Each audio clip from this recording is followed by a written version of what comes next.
नमस्कार, देवभूमि चैनल में आपका स्वागत है। आज के इस वीडियो में हम कथा श्रवण करेंगे मकर संक्रांति की। आप सभी को मकर संक्रांति की हार्दिक शुभकामनाएं।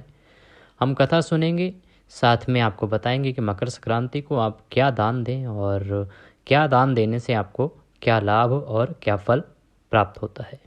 आइए कथा आरंभ करते हैं। अपना स्थान ग्रहण कर लीजिए, हाथ में कुछ चावल के दाने ले लीजिए और भगवान सूर्यदेव को याद करते हुए उनके चरणों में ध्यान को लगाते हुए शांत चित्त होकर कथा सुनना आरंभ करें।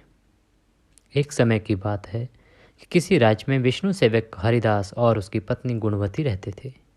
गुणवती बहुत सुशील और भगवान विष्णु की परम भक्त थी। वो एक पतिव्रता स्त्री थी। उसने प्राय सभी प्रसिद्ध देवी देवताओं के व्रत आदि किए थे।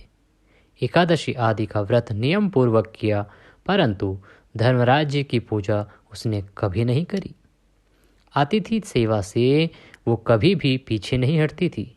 इस प्रकार सदाचार और धर्मपरायण से वो अपना जीवन व्यतीत किया करती थी। एक समय गुणवती मृत्यु को प्राप्त हो गई। धर्म कर्म के प्रभाव से यमदूत उसे आदरपूर्वक पापियों को भय प्रदान करने वाले धर्मराज्य के लोक में ले गए, जहां उसने देखा कि उस लोक के 4 द्वार हैं। नगर के बीचों बीच धर्मराज्य का बहुत भव्य और सुंदर मंदिर है, जिसमें धर्मराज्य विराजमान है। उनके पास चित्रगुप्त भी विराजमान है, जो मृत व्यक्तियों के पापों का लेखा जोखा धर्मराज्य को सुनाते हैं। यमराज के दूत गुणवती को वहां ले आए और जैसे ही गुणवती ने धर्मराज्य को देखा, वो भयभीत होकर कांपने लगी और नीचे मुंह करके खड़ी हो गई। तब चित्रगुप्त जी ने धर्मराज को गुणवती के पाप और पुण्य का लेखा जोखा सुनाया। धर्मराज जी गुणवती की भक्ति देखकर प्रसन्न हुए, परंतु वह कुछ उदास थे। उनकी उदासी गुणवती को दिखाई दी। उसने धर्मराज जी से निवेदन किया कि प्रभु, मेरी समझ में ये नहीं आ रहा है कि आप उदास क्यों हैं। कृपा करके मुझे इसका कारण बताएं। तब धर्मराज जी ने कहा, हे देवी, तुमने जप तप व्रत दान आदि सभी देवताओं को संतुष्ट किया है, परंतु मेरे नाम का तुमने कभी भी कोई दान पुण्य व्रत आदि नहीं किया। यह सुनकर गुणवती बोली, प्रभु, मेरा अपराध क्षमा करें। मैं आपकी उपासना की विधि नहीं जानती थी। आप कृपा करके मुझे इसका कोई उपाय बताएं, जिससे मनुष्यों को आपकी कृपा का पात्र बनने का अवसर प्राप्त हो। तब धर्मराज जी कहने लगे, सूर्य भगवान के उत्तरायण में जाते ही जो महापुण्यदायी मकर संक्रांति आती है, उसी दिन से मेरी पूजा शुरू करनी चाहिए। इस प्रकार साल भर मेरी कथा सुनने से और मेरी पूजा आदि कर दान पुण्य देने से व्यक्ति सभी प्रकार के दुखों से मुक्त हो जाता है और फिर वह व्यक्ति मेरे पास सदा सुखी रहता है। यह सुनकर गुणवती ने धर्मराज जी से प्रार्थना की, हे प्रभु, यदि ऐसी बात है तो मुझे इन यमदूतों से छुड़ाकर फिर से संसार में वापस भेज दीजिए, जिससे मैं आपकी कथा का प्रचार कर सकूं। गुणवती की यह प्रार्थना सुनकर धर्मराज जी ने गुणवती को धरती लोक पर वापस जाने की स्वीकृति दे दी। उसी समय गुणवती के मृत शरीर में प्राण वापस आ गए। उसके पुत्र बोले, हमारी माता फिर से जीवित हो गई। इसके बाद गुणवती ने अपने पति और पुत्रों को धर्मराज जी की सारी बातें बता दी। गुणवती ने अपने पति और पुत्रों के साथ मकर संक्रांति से पूरे विधि विधान से यमराज जी की प्रतिदिन पूजा और कथा करना आरंभ कर दिया और साथ ही साथ दान पुण्य कर्म करना भी शुरू कर दिया।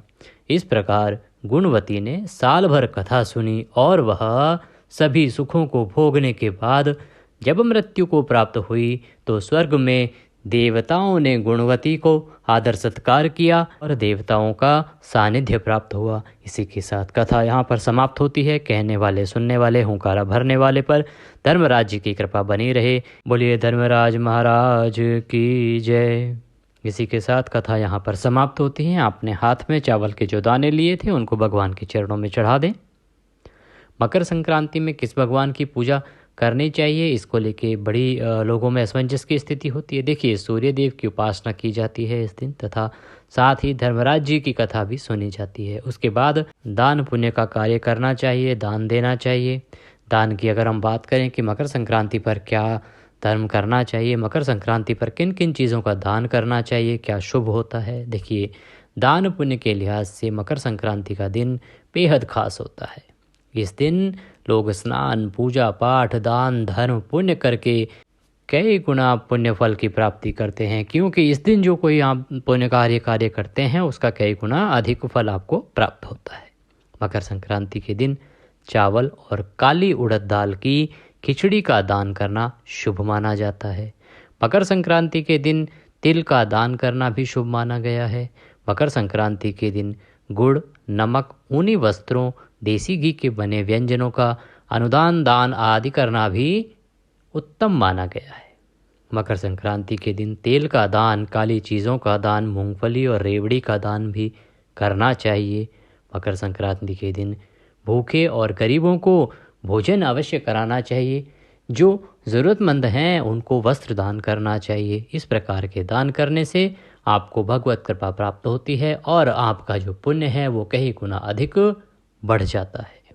मकर संक्रांति पर किन चीज़ों का दान नहीं करना चाहिए ये जानना भी आवश्यक है। मकर संक्रांति के दिन उन वस्तुओं का दान भूलकर भी ना करें जिनका इस्तेमाल आप स्वयं ना करते हों। मकर संक्रांति के दिन सड़ी गली चीज़ों और फटे पुराने कपड़ों का दान नहीं करना चाहिए। सूर्य देव को अर्घ अवश्य देना चाहिए, सूर्य देव की उपासना करनी चाहिए और पूजा के बाद ही दान पुण्य के कार्य करने चाहिए। इस वर्ष मकर संक्रांति 15 जनवरी को है। वीडियो अच्छा लगा हो तो वीडियो को लाइक करें, शेयर करें और चैनल को अगर अभी तक सब्सक्राइब नहीं किया है तो सब्सक्राइब कर लें। आज के इस वीडियो में अभी के लिए इतना ही। अगले वीडियो में फिर होगी आपसे मुलाकात। तब तक के लिए जय सूर्यदेव।